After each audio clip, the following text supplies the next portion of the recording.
Hallelujah. യേശുവേ നന്ദി. ഇന്ന് നമ്മൾ ചിന്തിക്കുകയും പ്രാർത്ഥിക്കുകയും ചെയ്യുന്ന ദൈവവചനം സങ്കീർത്തനം 51 അധ്യായം 11 ദൈവവചനമാണ്. ഹല്ലേലൂയ. വചനം എങ്ങനെയാണ്? ദൈവമേ, അങ്ങയുടെ ആത്മാവിനെ എന്നിൽ നിന്ന് എടുത്തു കളയരുത്. എന്തുകൊണ്ടാണ് ദാവീദ് ഇങ്ങനെ പ്രാർത്ഥിച്ചത്? വേറെ എന്തൊക്കെ പ്രാർത്ഥന പ്രാർത്ഥിക്കാമായിരുന്നു? ദാവീദ് ഒരു രാജാവാണ്. ഇഷ്ടംപോലെ സ്ഥലവും അധികാരവും പണവും ഒക്കെ ഉണ്ടായിരുന്ന ദാവീദ് എന്തുകൊണ്ടാണ് ഇങ്ങനെ പ്രാർത്ഥിക്കാതിരുന്നത്? ദൈവമേ, ഇപ്പോഴുള്ള ഈ രാജ്യവും ഈ കൊട്ടാരവും എനിക്ക് നഷ്ടപ്പെടരുതേ. നമ്മളാണ് ചിലപ്പോൾ അങ്ങനെ പ്രാർത്ഥിച്ചേനെ. ഇനിയില്ലെങ്കിൽ ഇങ്ങനെ എന്താ പ്രാർത്ഥിക്കുക? ദൈവമേ, ഇപ്പോൾ എൻ്റെ കയ്യിലുള്ള പണം, പൈസ ഒരിക്കലും കളയരുത്, അതെടുത്ത് കളയരുത്. എൻ്റെ വീട് കളയരുത്. ഇതൊന്നുമല്ല, ദാവീദ് പ്രാർത്ഥിച്ചത് ഇങ്ങനെയാണ്: കർത്താവേ, എൻ്റെ പൈസ എടുത്ത് കളയരുത്, വീട് കളയരുത്, കൊട്ടാരം പോകരുത്, ഈ അധികാരം പോകരുത്, ഈ ആളുകളും പ്രജകളൊന്നും എനിക്ക് പോകരുതെന്നല്ല.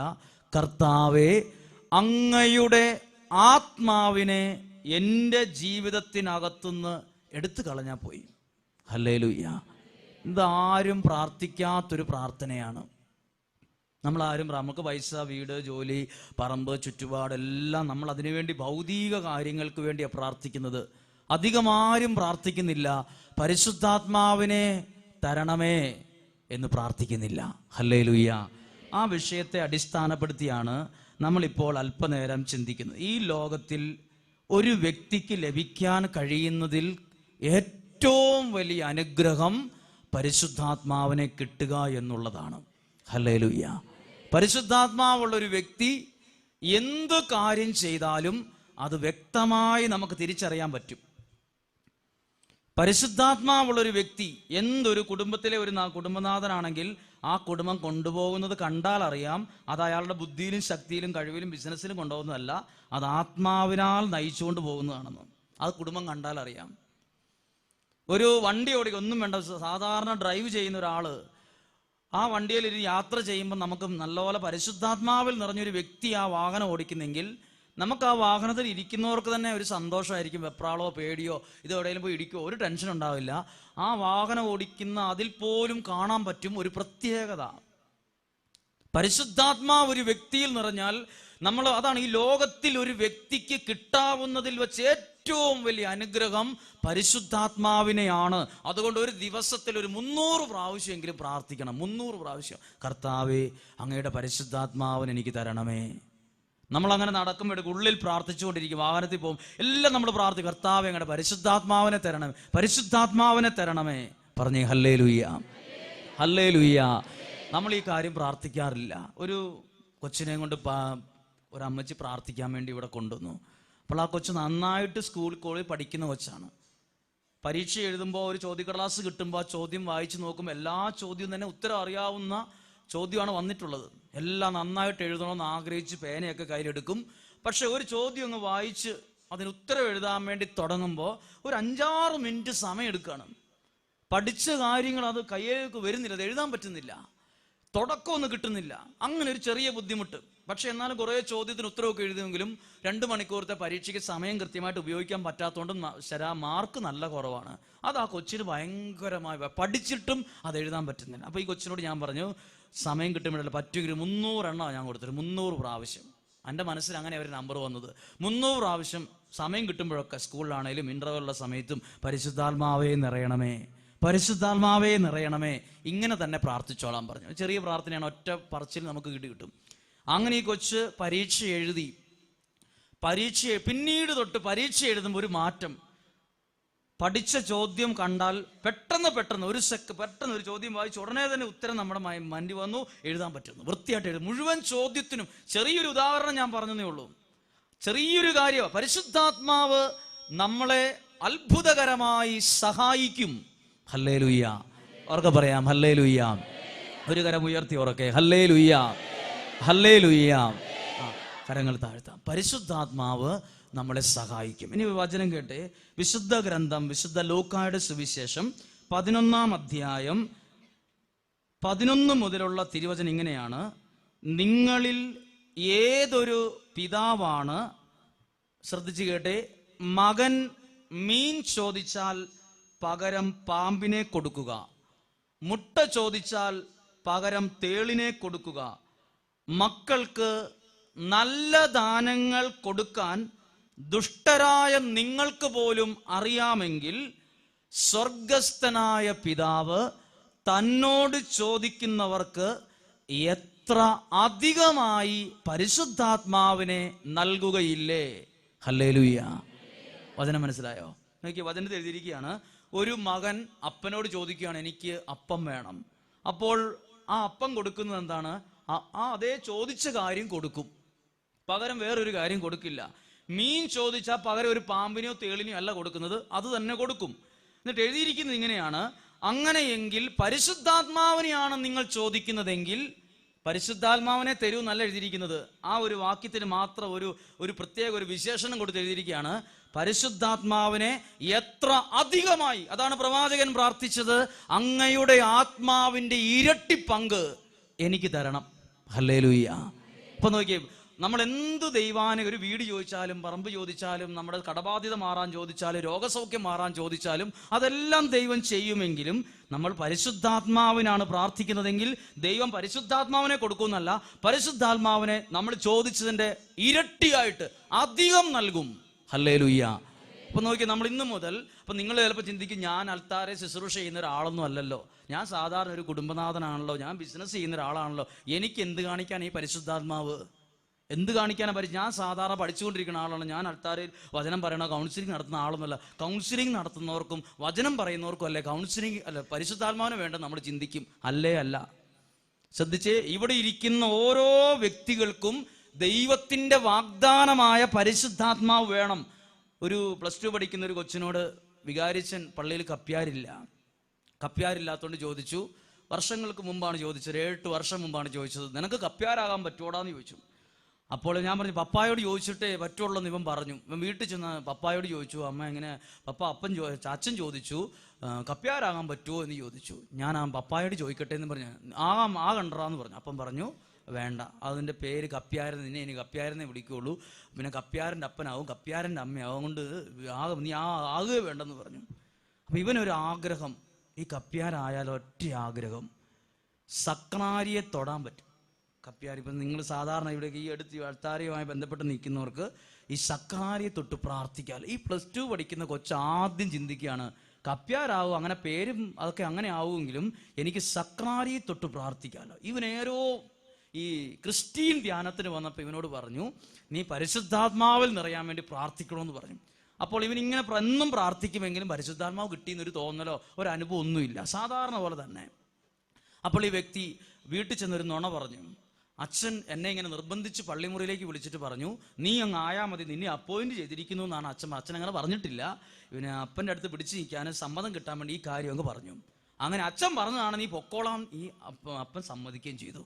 അന്നു മുതൽ ഇവൻ ഈ അൽത്താരയിൽ കുർബാന പുസ്തകം കൊണ്ടുവെക്കും, ഓസ്തി കൊണ്ടുവെക്കും, തിരി കത്തിച്ചു വെക്കാൻ നേരത്ത് രാവിലെ നേരം വെളുത്തവാടെ വരുമ്പോൾ ആരും പള്ളിയിലില്ല, ഇതാ ഒരുക്കി വെക്കും. അവൻ അന്നേരം സക്രാരിയിൽ അവിടെ ആരുമില്ല, തൊട്ട് പ്രാർത്ഥിക്കും, എനിക്ക് പരിശുദ്ധാത്മാവിനെ തരണം, എനിക്ക് പരിശുദ്ധാത്മാവിനെ തരണം. ഇങ്ങനെ പ്രാർത്ഥിച്ചു. പിന്നീട് പഠനം തുടങ്ങി, മുന്നോട്ട് പോയി, കമ്പ്യൂട്ടർ പഠിക്കാൻ തുടങ്ങി. അപ്പോഴെല്ലാം ഈ ശുശ്രൂഷ ചെയ്തുകൊണ്ടിരിക്കുന്ന സമയത്ത് ഇവന് പരിശുദ്ധാത്മാവിനെ കിട്ടുകയായിട്ട് തോന്നുന്നില്ല, ഒരു മാറ്റവും ഇല്ല, വെറുതെ ഇങ്ങനെ ജോലി ചെയ്തു, എൻ്റെ ആഗ്രഹം നടന്നിട്ടില്ല. പിന്നീട് ആ വ്യക്തി പള്ളി വരുമ്പോൾ ഉടനെ ഇങ്ങനെ പ്രാർത്ഥിക്കാൻ, പ്രാർത്ഥനയുടെ രീതി മാറ്റി, ഞാൻ ചോദിച്ചത് ഇതുവരെ എനിക്ക് കിട്ടിയിട്ടില്ല കേട്ടോ, അങ്ങനെ ചോദിക്കാൻ പറഞ്ഞു.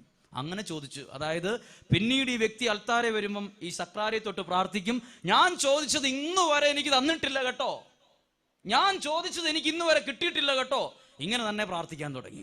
ഇന്നവൻ ബാംഗ്ലൂർ IT മേഖലയിൽ ഒരു 75,000-80,000 രൂപ ശമ്പളത്തിന് ജോലി ചെയ്യാണ്. ഇന്ന് ആ ശുശ്രൂഷ ചെയ്യുന്നില്ല. അവിടെ ഒരു പള്ളിയിൽ ഇവൻ സത്യാവശ്യം സഹായിക്കുന്നുണ്ട്, ഗാന ശുശ്രൂഷ നടത്തുന്നുണ്ട്, ഇത്രേ ഉള്ളൂ.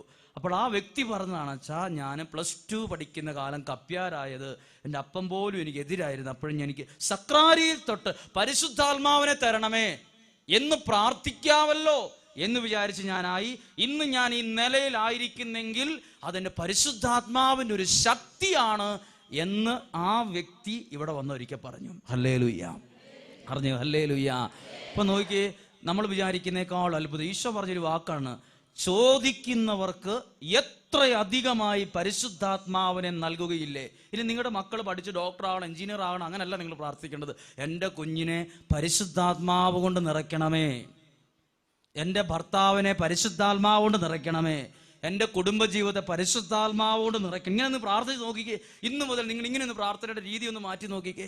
ബൈബിളിൽ അത് ഭയങ്കര വാഗ്ദാനമാണ്. പരിശുദ്ധാത്മാവിനെ വിളിച്ച് പ്രാർത്ഥിക്കുമ്പോൾ അതാണ് പരിശുദ്ധ അമ്മയുടെ അടുത്ത് ദൈവത്തിൻ്റെ ദൂതൻ വന്നിട്ട് പറഞ്ഞു, നീ ഗർഭം ധരിച്ചൊരു പുത്രനെ പ്രസവിക്കും, അവൻ യേശു എന്ന് പേരിടണം, അവൻ വലിയ ഒരു രാജാവായി ഉയർന്നു നിൽക്കും, അനേകരുടെ ഉയർച്ചയ്ക്ക് അവൻ കാരണമാകും, ലോകരക്ഷകനാണ് വരാൻ പോകുന്നത്. പരിശുദ്ധ അമ്മ ഉടനെ ചോദിച്ചൊരു ചോദ്യമുണ്ട്. മറിയം ചോദിച്ചു, ഇത് എങ്ങനെ സംഭവിക്കും?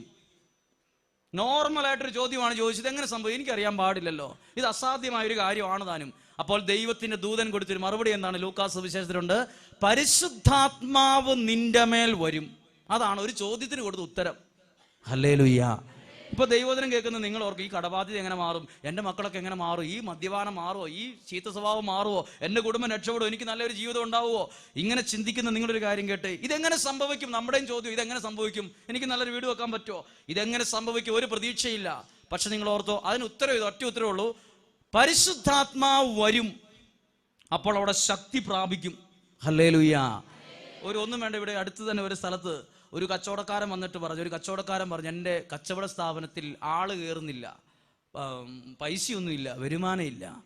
അങ്ങനെ പ്രാർത്ഥിക്കാൻ പറഞ്ഞപ്പോൾ ഈ വ്യക്തിയുടെ കടയിൽ ഒരു അക്രൈസ്തവനായ ഒരാൾ വന്നിട്ട് പറഞ്ഞു, നിങ്ങൾ ആ ഈശോയുടെ പടം എടുത്താൽ പുറകെ കൊണ്ടിട്, ആ രൂപ അവിടെ ഇരുന്നാൽ തന്നെ നിങ്ങൾക്ക് കച്ചവടം കിട്ടത്തില്ല, അതുകൊണ്ട് ആ രൂപം മാറ്റിയിട്ട് നിങ്ങൾ അവിടെ ഒന്നും വേണ്ട, അവിടെ വെറുതെ ഇരുന്നോട്ടെ.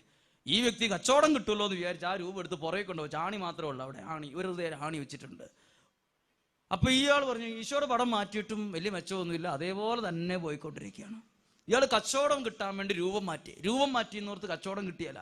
ഈ വ്യക്തിയോട് ഞാനിങ്ങനെ പറഞ്ഞു, നിങ്ങൾ എന്നും രാവിലെ എഴുതി, ദൈവമേ എൻ്റെ ആ ഒരു സ്ഥാപനത്തിൽ, ആ ഒരു ബിസിനസ്സിൽ ദൈവമേ പരിശുദ്ധാത്മാവ് നിറയണമേ, പരിശുദ്ധാത്മാവിനെ നിറയ്ക്കണമേ, എനിക്ക് ബിസിനസ് ചെയ്യാനൊരു കഴിവ് തരണേ പരിശുദ്ധാത്മാവേ, എനിക്ക് ആളുകളോട് ഇടപെടാനുള്ള ഒരു കഴിവ് തരണേ പരിശുദ്ധാത്മാവേ. നിങ്ങൾ വേറെ അതൊന്നും വേറൊരാൾ ആ രൂപ അവിടെ നിന്ന് മാറ്റി, ഇത് ഇപ്പുറത്ത് വെക്ക്, അത് അപ്പുറത്ത് വെക്ക്, ഇങ്ങനെ മാറ്റിക്കൊണ്ടിരിക്കേ പറ്റുള്ളൂ. നിങ്ങൾ പരിശുദ്ധാത്മാവിൽ നിറയാൻ പ്രാർത്ഥിക്കാൻ പറഞ്ഞു. ആ വ്യക്തിക്കത് വിചാരിച്ചേക്ക് കണ്ണു തള്ളിപ്പോകുന്ന അത്ഭുത രീതിയിലാണ് വന്നത്. അതുകൊണ്ട് ശ്രദ്ധിച്ചോ, പരിശുദ്ധാത്മാവിൽ നിറയാൻ വേണ്ടി എല്ലാവരും നന്നായിട്ട് പ്രാർത്ഥിക്കണം. നാളെ നിങ്ങൾ തിരിച്ച് വെള്ളിയാഴ്ച 1:30 പ്രാർത്ഥന കഴിഞ്ഞ് പോകുമ്പോൾ നിങ്ങൾ എന്ത് പരിശുദ്ധാത്മാവെ നിറയണമേ, അത് പറ്റുമെങ്കിൽ ഒരു 300 പ്രാവശ്യം അങ്ങ് പ്രാർത്ഥിക്കണം. ഞാൻ ഇന്നലെ എനിക്ക് ഈ ബോധ്യം കിട്ടിയിട്ട് 4 ദിവസമായുള്ളൂ. 4 ദിവസം മുമ്പാണ് എനിക്ക് ഇതേക്കുറിച്ചൊരു ബോധ്യം കിട്ടിയത്. ഞാൻ ഇന്നലെ കോഴിക്കോട് പോയ സമയത്ത് ഞാൻ ചിന്തിച്ചു, കോഴിക്കോട് എനിക്ക് 2 രൂപം മാതാവിൻ്റെയും കൊച്ചുരേശയുടെ രൂപം കൊണ്ടുവരേണ്ട കാര്യമുണ്ട്. അപ്പോൾ ആ സമയത്ത് ഞാനിങ്ങനെ മനസ്സിലോർത്ത്, ദൈവമേ നാളത്തെ ശുശ്രൂഷയ്ക്ക് വേണ്ടി ഞാൻ 300 പ്രാവശ്യം പരിശുദ്ധാത്മാവെ നിറയണമേ, പരിശുദ്ധാത്മാവ്, അങ്ങനെ പ്രാർത്ഥിച്ചുകൊണ്ട് പോകുമെന്ന് വിചാരിച്ചു. എന്നോട് വണ്ടി ഓടിച്ച് 2 പേരും ചോദിച്ചു, വണ്ടി ഓടിച്ചിരുന്ന ആൾ ചോദിച്ചു, എന്നാ മിണ്ടായിരിക്കുന്നതെന്ന് എനിക്ക് പറയാൻ പറ്റുമോ? ഞാനിത് പ്രാർത്ഥിച്ചാൽ എപ്പോഴും അപ്പം എന്നെ ഇടയ്ക്കിടയ്ക്ക് നോക്കുന്നുണ്ട്, എൻ്റെ മുഖത്ത് നോക്കുന്നുണ്ട്, എന്തൊക്കെയോ പിറുപിറുക്കുന്നുണ്ട്. പുള്ളി നോർമൽ പോയോന്നാണ് അവർ നോക്കി, എന്തോ അബദ്ധം പറ്റിയോന്ന് ഞാനിങ്ങനെ തീരുമാനിച്ചു. ഇന്ന് എത്ര ആൾക്കാരും മിണ്ടിയാലും, ഇന്ന് എന്തായാലും എവിടെയൊക്കെ ചെന്നാലും 300 പ്രാവശ്യം ഞാൻ കയ്യിൽ എണ്ണിക്കൊണ്ടിരിക്കുകയാണ്. കയ്യിൽ ഇടയ്ക്കൊക്കെ എണ്ണം തെറ്റി, എന്നാലും കൂടുതലേ ചൊല്ലിയിട്ടുള്ളൂ, കുറവിട്ടില്ല. പരിശുദ്ധാത്മാവേ നിറയണമേ, പരിശുദ്ധാത്മാവേ നിറയണമേ എന്ന് പ്രാർത്ഥിച്ചു. ഹല്ലേലൂയ. അതിൻ്റെ ഒരു ശക്തി എനിക്ക് കിട്ടിയത് കൊണ്ടാണ് ഞാൻ നിങ്ങളോട് പറഞ്ഞത്, നമുക്ക് പ്രാർത്ഥിക്കാൻ അറിയാം. നമ്മൾ നടക്കുമ്പോൾ പരിശുദ്ധാത്മാവേ നിറയണമേ നിറയണമേ എന്ന് പ്രാർത്ഥിച്ചാൽ തന്നെ നിങ്ങളുടെ ജീവിതത്തിൽ തന്നെ മാറ്റങ്ങൾ വരും. ഏത് സാഹചര്യത്തിലും ദൈവം പ്രവർത്തിക്കുന്ന അനുഭവം നിങ്ങൾക്ക് വരും. അത് കാരണം ദൈവത്തിൻ്റെ ദൂതൻ പറയാം, പരിശുദ്ധാത്മാവ് വരും പറഞ്ഞേ. ഹല്ലേലൂയ. ഇനി ശ്രദ്ധിച്ചോ, പരിശുദ്ധാത്മാവ് വരും, പക്ഷെ അത് നമ്മൾ ശ്രദ്ധിച്ചില്ലെങ്കിൽ അതേപോലെ ആ പരിശുദ്ധാത്മാവ് ഇറങ്ങിയും പോവും. അത് ഭയങ്കര ഒരു അപകടം പിടിച്ചൊരു സംഭവമാണ്. പരിശുദ്ധാത്മാവ് മാത്രം നമ്മളിൽ നിന്ന് പോയാൽ നമ്മൾ അറിയത്തില്ല. ഒരു പനി പിടിച്ചാൽ നമുക്കറിയാം, നാവിന് രുചിയില്ലേ നമുക്കറിയാം, കയ്യിലിരിക്കുന്ന പൈസ കുറഞ്ഞു പോയാൽ നമുക്കറിയാം, നമുക്ക് ഇച്ചിരി കടം കയറിയാൽ അറിയാം, സമാധാനം നഷ്ടപ്പെട്ടാൽ എല്ലാം നമുക്കറിയാം. പരിശുദ്ധാത്മാവ് മാത്രം നമ്മുടെ കുടുംബത്തിൽ നിന്ന് ഇറങ്ങിപ്പോയാൽ അത് എപ്പോഴറിയാൻ പറ്റുന്നറിയോ? പിന്നീട് അതിൻ്റെ ലാസ്റ്റ് തകർന്ന് തരിപ്പണം ഏറ്റവും ലാസ്റ്റ് എത്തുമ്പോഴാണ് ദൈവമേ പരിശുദ്ധാത്മാവ് എന്നിൽ നിന്ന് പോയതാണല്ലോ ഈ പ്രശ്നം എന്ന് ചിന്തിക്കും. അനേകരുടെ കുടുംബത്തിൽ തകർച്ച വന്നത് പരിശുദ്ധാത്മാവ് ആ വ്യക്തിയിൽ നിന്നും കുടുംബത്തിൽ നിന്ന് നാൾക്ക് മുമ്പേ ഇറങ്ങിപ്പോയത് കൊണ്ടാണ്. ഹല്ലേലൂയ. അവർക്ക് പറഞ്ഞേ ഹല്ലേലൂയ. ഇനി ഒരു വചനം ശ്രദ്ധിച്ച്, ദൈവവചനത്തിലേക്ക് ഞാൻ വരികയാണ്. ദാവീദിന്റെ പ്രാർത്ഥനയാണ്, കർത്താവേ അങ്ങയുടെ പരിശുദ്ധാത്മാവിനെ എന്നിൽ നിന്ന് എടുത്ത് കളയരുതേ. അവർക്ക് പറഞ്ഞേ ഹല്ലേലൂയ, ഹല്ലേലൂയ. ഇനി ശ്രദ്ധിച്ച്, പരിശുദ്ധാത്മാവ് വചനം പഠിക്കും. അപ്പസ്തോല പ്രവർത്തനം 1-ാം അധ്യായം 8-ാമത്തെ വാക്യം. എന്താണ് 8-ാമത്തെ വാക്യം? നിങ്ങൾ ഒരുപാട് പ്രാവശ്യം കേട്ടുള്ള അപ്പസ്തോല പ്രവർത്തനം 1:8. എന്താണ് വചനം? പരിശുദ്ധാത്മാവ് നിങ്ങളുടെ മേൽ വന്നു കഴിയുമ്പോൾ എന്തു പ്രാപിക്കും? ശക്തി പ്രാപിക്കും. എന്താ ഈ ശക്തി? ആ പരിശുദ്ധാത്മാവ് ഇല്ലെങ്കിലോ അതൊരിക്കലും ആ വ്യക്തി ചെയ്യുന്ന കാര്യങ്ങൾ ശക്തി പ്രാപിക്കില്ല. തണുത്ത് മരച്ച് ഫ്രീസറിനകത്ത് വെച്ചോണ്ടിരിക്കും. എല്ലാ കാര്യം നിങ്ങൾ എടുത്തു. പരിശുദ്ധാത്മാവ് വരുമ്പോൾ ശുശ്രൂഷയാണ് ശക്തി പ്രാപിക്കും, പ്രാർത്ഥിക്കാനുള്ള കൃപ ശക്തി പ്രാപിക്കും. ഒരു വ്യക്തിക്ക്, ഒരു കുടുംബത്തിലെ ഓരോ കാര്യങ്ങളും പോസിറ്റീവായ രീതിയിൽ ശക്തി പ്രാപിച്ചു വരും. ഹല്ലേലൂയ. ഒരിക്കൽ കൂടി ആ വചനം നമുക്കൊന്ന് ഏറ്റു പറഞ്ഞാലോ? അപ്പസ്തോല പ്രവർത്തനം 1:8. പരിശുദ്ധാത്മാവ് വന്നു കഴിയുമ്പോൾ നിങ്ങൾ ശക്തി പ്രാപിക്കും. ഇത് എൻ്റെ അടുത്തിരിക്കുന്ന ആരോടാണ് പറഞ്ഞെന്ന രീതി കേൾക്കരുത്. ഇതിപ്പോൾ ദൈവത്തിനും കേൾക്കുന്ന ഓരോരുത്തരോടും പറഞ്ഞൊരു കാര്യമാണ്. ദൈവം നിങ്ങളുടെ ചെവിയിൽ വന്ന് നിങ്ങളോട് പറയുന്നൊരു കാര്യമാണെന്ന് കൂട്ടിക്ക് എൻ്റെ അടുത്ത് വന്നിട്ട് നേരിട്ട് എന്നോട് പറഞ്ഞൊരു കാര്യമാണെന്ന് കൂട്ടിയോലെ ഇത് എടുത്തോ. പരിശുദ്ധാത്മാവ് ഇതാ നിങ്ങളുടെ മേൽ വന്നു വരുമ്പോൾ നിങ്ങൾ ശക്തി പ്രാപിക്കും. ഹല്ലേലൂയ. അവർക്ക് പറഞ്ഞേ ഹല്ലേലൂയ. ഇപ്പൊ നിങ്ങൾ ഓർത്തോ, പരിശുദ്ധാത്മാവ് എവിടെ വന്നു കഴിയുമ്പോൾ? പരിശുദ്ധാത്മാവ് നിങ്ങളുമായി ബന്ധപ്പെട്ട ഏത് സാഹചര്യത്തിലും വന്നു വരണം. വന്നു കഴിയുമ്പോൾ ആ മേഖല ശക്തിപ്പെട്ടു വരും. അത് നിങ്ങൾ എന്ത് ചെയ്യുന്ന ആളായി, കൃഷി ചെയ്യുന്ന ആളായിക്കോട്ടെ, പഠിക്കുന്ന ആളായിക്കോട്ടെ, ഒരു ജോലി ചെയ്യുന്ന ആളായിക്കോട്ടെ, പരിശുദ്ധാത്മാവ് വരുമ്പോൾ നിങ്ങൾ ചെയ്യുന്ന കാര്യങ്ങൾ ശക്തി പ്രാപിക്കും. ഒരു ഉദാഹരണം പറയാം. ഒരു വ്യക്തി പെട്ടെന്ന് ചൂടാകുന്ന, ദേഷ്യപ്പെടുന്ന, അന്നേരം അടിക്കണ സ്വഭാവമുള്ള ഒരാള്, അതായത് പുള്ളിക്ക് ഇഷ്ടമില്ലാത്തൊരു കാര്യം അന്നേരം അടിക്കണ സ്വഭാവമാണ്. ആ വ്യക്തിയോട് ഇങ്ങനൊരു പ്രാർത്ഥനാ വിഷയം വന്നപ്പോൾ കുടുംബത്തിൽ ആകെ അസ്വസ്ഥ ഇതുകൊണ്ട്, ഭാര്യയും മക്കൾക്കെല്ലാം വിഷമാണ്. അപ്പം ഞാൻ ഇങ്ങനെ പറഞ്ഞു, നിങ്ങൾക്ക് ഈ വ്യക്തിക്ക് ആഗ്രഹം കൊണ്ട് മാറാൻ, ഈ വ്യക്തിയുടെ ഒറ്റ കാര്യം പറഞ്ഞുള്ളൂ, നിങ്ങളുടെ ദേഷ്യമുള്ള ആ ഒരു സ്വഭാവത്തെ വെച്ച് ദൈവമേ അങ്ങയുടെ പരിശുദ്ധാത്മാവിനെ എനിക്ക് തരണമേ എന്ന് പ്രാർത്ഥിച്ചാൽ ആ ദേഷ്യ സ്വഭാവം മാറി അവിടെ ശാന്ത സ്വഭാവം ദൈവം കൊണ്ടുവന്ന് ആ സ്വഭാവം ആ വ്യക്തി ശക്തി പ്രാപിക്കും. ഹല്ലേലൂയ.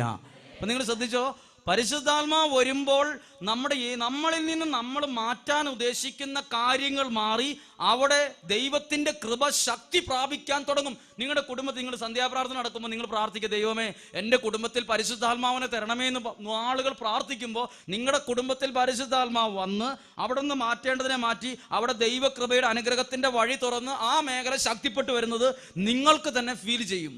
പരിശുദ്ധാത്മാവ് വരുമ്പോൾ ശക്തി പ്രാപിക്കും. അവർക്ക് പറഞ്ഞു ഹല്ലേലൂയ, ഹല്ലേലൂയ, ഹല്ലേലൂയ. ഇപ്പോൾ ഇതാ പരീക്ഷ, 10ാം ക്ലാസ്സിലെ പരീക്ഷ, +2 പരീക്ഷ എല്ലാം വന്നുകൊണ്ടിരിക്കുകയാണ്. പല കുട്ടികളെയും വിളിച്ച് മാതാപിതാക്കൾ പറയും കൊച്ചിന് പഠിക്കാൻ പറ്റുന്നില്ല, പരീക്ഷ പേടിയാണ്. ഇപ്പം നിങ്ങൾ ഇതിനെക്കുറിച്ച് ഓടി വെപ്രാളപ്പെടാൻ അന്നേരം നിങ്ങൾ ആ കൊച്ചിനോട് പറയണം, നീ ഒരു 90 പ്രാവശ്യം, ഒരു 100 പ്രാവശ്യം പരിശുദ്ധാത്മാവെ നിറയണമെന്ന് പ്രാർത്ഥിച്ച്, ഒരു 50 പ്രാവശ്യം നീ അങ്ങോട്ട് മാറിയിരുന്ന് അവിടെ നിന്ന് പ്രാർത്ഥിച്ച് നോക്കിക്കേ.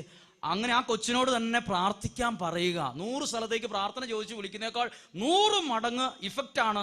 നിങ്ങൾ ആര് വിഷമിച്ചിരിക്കണം പറ, പരിശുദ്ധാത്മാവെ നിറയണമേ, ശക്തി തരണമെന്ന് പ്രാർത്ഥിച്ച് അവിടെ ശക്തി പ്രാപിച്ചിരിക്കും, ഉറപ്പാണ്.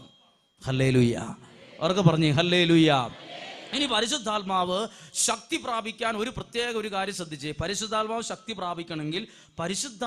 ശക്തി പ്രാപിക്കണമെങ്കിൽ നമ്മളിൽ വന്ന് നിറയണമെങ്കിൽ അനുഗ്രഹ ധ്യാന കേന്ദ്രത്തിൽ ബന്നു മേടിക്കാനുള്ള 3000 രൂപ കൊടുത്താൽ മതി എന്ന് പറഞ്ഞാൽ ശരിയാവുമോ? നിങ്ങൾ ശരിയാണെന്നോർത്ത് 3000 അല്ല 5000 10,000 രൂപ വന്നാലും പരിശുദ്ധാത്മാവ് കിട്ടത്തില്ല. കിട്ടുമോ? പരിശുദ്ധാത്മാവിന് 2 ഏക്കർ സ്ഥലം ഞാൻ ആ പാവപ്പെട്ട ഒരാൾക്ക് കൊടുത്തേക്കാം. പരിശുദ്ധാത്മാവ് കിട്ടത്തില്ല. പരിശുദ്ധാത്മാവ് കിട്ടാൻ വേണ്ടി എന്തു വേണം?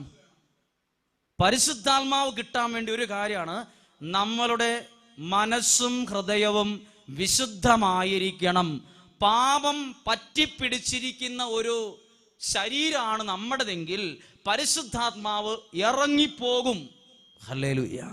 പല കുടുംബത്തിൽ നിന്നും പല വ്യക്തികളിൽ നിന്നും പരിശുദ്ധാത്മാവ് ഇറങ്ങിപ്പോയത് പാപത്തിന്റെ പുകപടലങ്ങൾ പറ്റിപ്പിടിച്ചിരുന്നത് കൊണ്ടാണ്.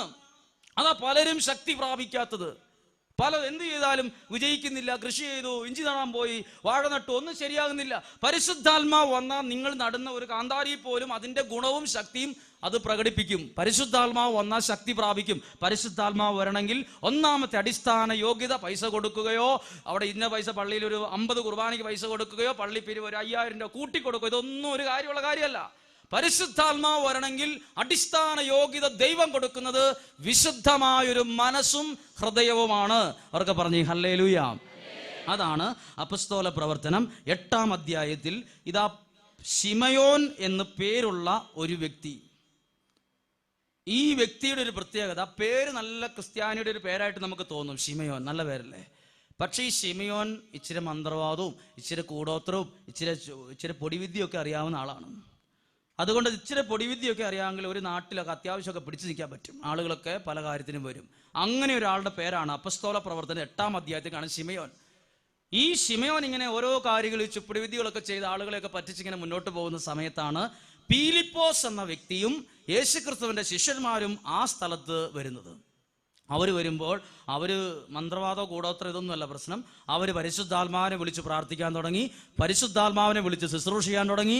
അപ്പോൾ മന്ത്രവാദവും കൂടോത്രവും ഒക്കെ ചെയ്തുകൊണ്ടിരുന്ന ശിമയോന്റെ അടുത്ത് നിന്ന് ആ ശിമയോന്റെ അടുത്ത് വന്നുകൊണ്ടിരുന്ന ആളുകൾ നേരെ യേശുക്രിസ്തുവിന്റെ ശിഷ്യന്മാരുടെ അടുത്തേക്ക്, പത്രോസിന്റെ അടുത്തേക്ക്, പീലിപ്പോസിന്റെ അടുത്തേക്ക് എല്ലാം ഇങ്ങനെ ചെതറിപ്പോകാൻ തുടങ്ങി. അപ്പോൾ ഈ ശിമയോൻ ആകപ്പാടെ ഒരു അസ്വസ്ഥത, എൻ്റെ എല്ലാ വിദ്യകളും പൊളിയാണ്. അപ്പോൾ ഈ ശിമയോൻ എന്ന വ്യക്തി, ഈ മന്ത്രവാദി, കുറച്ച് പൈസ സംഘടിപ്പിച്ച് പൊന്നും വെള്ളിയും ഒക്കെ കൈ പിടിച്ച് ഒരു ദിവസം അതിനകത്തൊരു തുണിക്കകത്തൊക്കെ കെട്ടി നേരെ യേശുക്രിസ്തുവിന്റെ ശിഷ്യന്മാരുടെ അടുത്ത് പോയി നിന്നു. എന്നിട്ട് ഇങ്ങനെയാണ് പറഞ്ഞത്, ശിമയോനാണ് ഞാൻ, എനിക്ക് എൻ്റെ കയ്യിലിരിക്കുന്ന സ്വർണവും വെള്ളിയും നീ എടുക്കുക, നിങ്ങൾ എടുത്തോളൂ, ഇഷ്ടംപോലെ പൈസ എൻ്റെ കയ്യിലുണ്ട്, അതെടുത്തിട്ട് എനിക്കൊരൊറ്റ അനുഗ്രഹം തന്നാൽ മതി.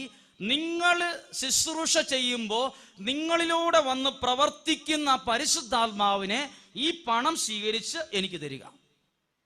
ഉടനെ യേശുക്രിസ്തുവിന്റെ ശിഷ്യന്മാർ ഉറക്കെ ഇങ്ങനെ ആ വ്യക്തിയോട് പറഞ്ഞു, പരിശുദ്ധാത്മാവിനെ കിട്ടണമെങ്കിൽ സ്വർണമോ വെള്ളിയോ പണമോ അല്ല ആവശ്യം, അത് നിന്റെ കയ്യിൽ തന്നെ ഇരിക്കട്ടെ. ദൈവത്തിന്റെ ദാനം പരിശുദ്ധാത്മാവിനെ പണം കൊടുത്ത് വാങ്ങാൻ കഴിയുകയില്ല. പറഞ്ഞു ഹല്ലേലൂയ. അവർക്ക് പറഞ്ഞു ഹല്ലേലൂയ. ചില ആളുകൾ പറയത്തില്ലേ, ഞാൻ ഇന്ന പോലൊക്കെ സോഷ്യൽ സർവീസ് ചെയ്യുന്ന ആളാണോ, ഞാൻ ഇത്ര പൈസ ഇതാ പാവങ്ങൾക്ക് സഹായിച്ചു, എന്നിട്ട് എന്താ അച്ഛാ ഞങ്ങൾക്കിത്, ഞങ്ങൾ എന്തിനാ ഒരു കുറവ് വരുത്തിയിട്ടുള്ള, അച്ഛൻ പള്ളിയിൽ പോയി അന്വേഷിച്ച് നോക്ക്, ഞങ്ങൾ ഒരു കുറവും പള്ളി വരുത്തിയിട്ടില്ല, ഞങ്ങൾ ഇന്ന പോലെ പൈസ കൊടുത്തു, അത് മേടിച്ചു കൊടുത്തു, ഇവിടെ മേടിച്ചു കൊടുത്തു, ഫാൻ ഞങ്ങളാണ് മേടിച്ചു കൊടുത്തത്, എന്നിട്ട് ഞങ്ങൾക്ക് എന്തായി, ഞങ്ങൾ എന്തൊക്കെ ചെയ്തു. പരിശുദ്ധാത്മാവ് നിറയാൻ ഫാൻ മേടിച്ചു കൊടുക്കുമല്ല, പൈസ കൊടുക്കുമല്ല. അല്ലെങ്കിൽ ചിലർ ചിന്തിക്കും, ഞങ്ങളുടെ വീട്ടിൽ ഒരു അച്ഛനെ വിളിച്ചുകൊണ്ട് വന്ന്, ലോകപ്രസിദ്ധനായ ഒരു അച്ഛനെ വിളിച്ചുകൊണ്ട് വന്ന് പ്രാർത്ഥിച്ചാൽ കാര്യം നടക്കുമോ? ഇതൊന്നും നടക്കത്തില്ല. ഈ ലോകപ്രസിദ്ധനായ ഒരു അച്ഛൻ വീട്ടിൽ വന്ന് പ്രാർത്ഥിച്ചാലും പരിശുദ്ധാത്മാവ് നിറയത്തില്ല. പീലിപ്പോസും ശിഷ്യന്മാരും പറഞ്ഞു, നിന്റെ പൈസ നിന്റെ കൂടെ തന്നെ ഇരിക്കട്ടെ, നിന്റെ ഹൃദയം ദൈവസന്നിധിയിൽ വിശുദ്ധമല്ല. പറഞ്ഞു ഹല്ലേലൂയ. പരിശുദ്ധാത്മാവിന്റെ ഇരിപ്പിടം വിശുദ്ധിയുള്ള ഹൃദയമാണ്. ഇവിടെ ഇരിക്കുന്ന എല്ലാ പ്രിയപ്പെട്ടവരും 2-3 ചെവി കൊണ്ടും 2-3 കണ്ണുകൊണ്ടും കണ്ടും കേട്ടും മനസ്സിലാക്കണം, എന്ത്? പരിശുദ്ധാത്മാവിന്റെ ഇരിപ്പിടം വിശുദ്ധമായൊരു ഹൃദയമാണ്. ഹല്ലേലൂയ. വിശുദ്ധമായൊരു ഹൃദയം വെച്ച് നമ്മൾ പരിശുദ്ധാത്മാവെ നിറയണമേ എന്ന് പ്രാർത്ഥിച്ചാൽ ആ പരിശുദ്ധാത്മാവ് നമ്മളിൽ വന്ന് വാസമുറപ്പിക്കും. നമ്മുടെ വീടിൽ പരിശുദ്ധാത്മാവ് നിറയാൻ പ്രാർത്ഥിച്ചാൽ, വീട് ഒരുക്കി വിശുദ്ധീകരിച്ചാൽ ഈ പരിശുദ്ധാത്മാവ് നമ്മുടെ ഭവനങ്ങളിൽ വസിക്കാൻ തുടങ്ങും. ഹല്ലേലൂയ. അവർക്ക് പറഞ്ഞു ഹല്ലേലൂയ. ഇത് മറക്കരുത്. ഇതൊരു ക്ലാസ് ആയിട്ട് മാത്രമല്ല, എൻ്റെ കുറെ കൂടി അനുഭവത്തിന്റെ വെളിച്ചത്തിലാണെന്ന് പറയുന്നത്. പരിശുദ്ധാത്മാവിനെ വിളിച്ച് നമ്മളെപ്പോഴും പരിശുദ്ധാത്മാവെ നിറയണമേ, പരിശുദ്ധാത്മാവെ നിറയണമേ. അപ്പോൾ നിങ്ങൾ ചിന്തിക്കും, ഞാൻ വട്ടത്തോയിൽ പ്രാർത്ഥിക്കാനായിട്ട് ഇപ്പം വെള്ളിയാഴ്ച 20 വെള്ളിയാഴ്ച ആയല്ലോ പോകുന്നത്, എന്നിട്ട് എന്താ പരിശുദ്ധാത്മാവ് വരാത്തത്? പരിശുദ്ധാത്മാവ് വരണമെങ്കിൽ ഒരു കാര്യം ശ്രദ്ധിച്ച്, ഈശോയുടെ കൂടെ ശിഷ്യന്മാർ എത്ര വർഷം ജീവിച്ചു? 3 വർഷം ജീവിച്ചു. പക്ഷേ ഈശോ ശിഷ്യന്മാരോട് അപ്പസ്തോല പ്രവർത്തനം 1-ാം അധ്യായത്തിലാണ് പറയുന്നത്, പരിശുദ്ധാത്മാവ് വന്നു കഴിയുമ്പോൾ ശക്തി പ്രാപിക്കും. ഈ 3 വർഷം ജീവിച്ചിട്ട് ഈ പരിശുദ്ധാത്മാവ് എന്നാ ശിഷ്യന്മാരിൽ വസിക്കാതിരുന്നേ? 3 വർഷവും അവർ ഈശോയുടെ കൂടെയായിരുന്നു. ഈ പരിശുദ്ധാത്മാവ് എന്തിയെ? ശിഷ്യന്മാര് ഈശോ നിൽക്കുന്നതിന്റെ അടുത്ത് തോളോട് തോൾ ചേർന്ന് നിന്നവരാണ്. 5 അപ്പം 5000 പേർക്ക് കൊടുത്തപ്പോ ആൾക്കാർ താഴെയും ശിഷ്യന്മാർ മുട്ടിയില്ലെന്ന് അത്ര അടുത്താണ് നിന്നത്.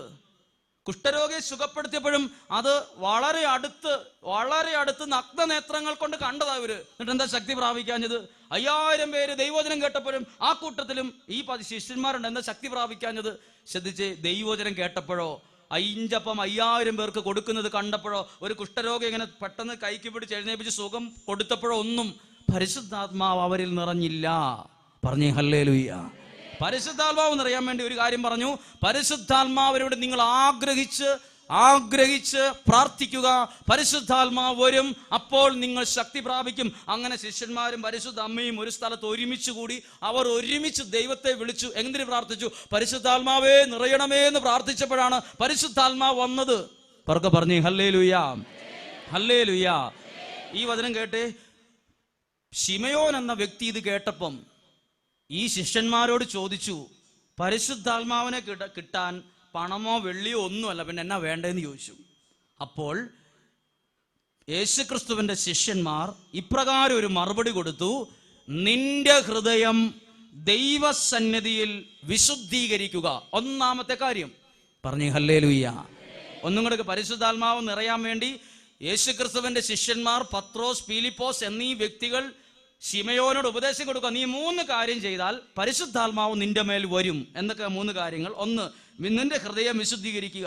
2, നീ അനുതപിക്കുകയും കർത്താവിനോട് പ്രാർത്ഥിക്കുകയും ചെയ്യുക. ഹല്ലേലൂയ.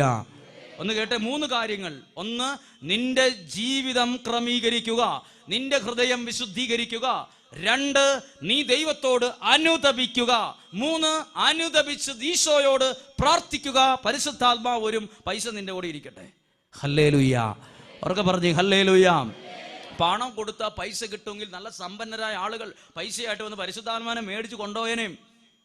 പരിശുദ്ധാത്മാവിനെ കിട്ടാൻ വേണ്ടത് 3 കാര്യങ്ങൾ. ഹൃദയം വിശുദ്ധീകരിക്കുക.